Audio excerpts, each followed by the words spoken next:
Good afternoon, traders. It's Bill Baruch with Blue Line Futures, and it's your midday market minute and FX rundown. What a day. Now, we've seen equity markets kind of whipsaw back and forth on news that there is going to be a short-term trade deal, there isn't going to be a short-term trade deal, but at the same time, the ECB unleashed a rate cut as well as new quantitative easing, which supported stocks, and then we also had some tiering, two-level tiering that is also so helpful for the banks too, so they don't have to take on negative rates, on excess reserves. Now, ultimately, you're seeing the S&P climb higher. It's right up below the previous record high, and we have a major three-star resistance aligning with that 30.25, 30.29.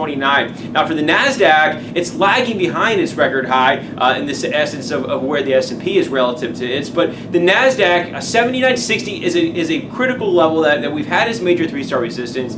It's having a tough time really chewing through there and staying out above there, so keep an eye on that into the end of the week, and it's going to be continue to be a busy end of the week. We have retail sales tomorrow and the first look at Michigan consumer sentiment and all those Michigan numbers as well tomorrow, so keep an eye on all of that, but for now we're seeing equity markets higher. The whipsaw from trade, a short-term trade deal and not a short-term trade deal, ultimately held 3,000. We're seeing that 3,004 resistance number, our upside target we spoke of yesterday, hold ground, and now that's becoming a big support level. If we start moving below there and then below 28.91, that's where you're going to start to see the neutralize the potential failure. And given tomorrow is Friday, we would have a tail on the week, which would allude to additional selling because of the technical failure there. So keep an eye on all that as we head into tomorrow and into the rest of the week. And now for the currency side, the U.S. dollar traded up to traded up to that previous Fed high from that Fed rate cut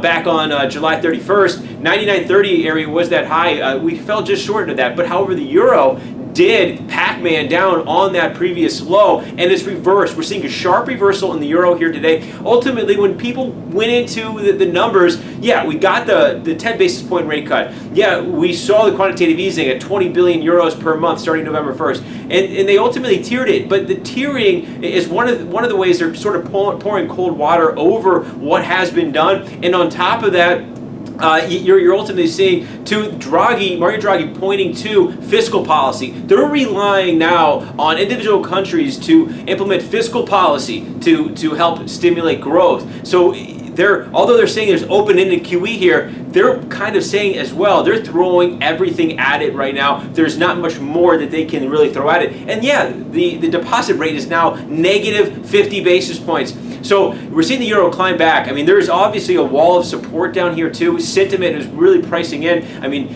Draghi has been somebody that has been extremely dovish at times, and this encouraged a lot of selling ahead of it. The leveraged traders are positioned short here right now. So what you want to keep an eye on is if this reversal gets legs. Now, we've talked about it throughout the week. 111 and a quarter, 111.75. There's a couple different trend lines. You're looking at this trend line, 111 and a quarter area. It's also quite a bit of volume that's been traded in that area. It's going to be first resistance. We start getting out above there, and we're looking into Friday, and it's holding out above there. We could see this thing run in. That's going to really be a solid reversal on the week. Now, for the dollar index, where we've had support, 98. It's called 98 even. That's been the support. We get down and close below there. We make new lows on the week. That could start to get ugly. So keep an eye on that.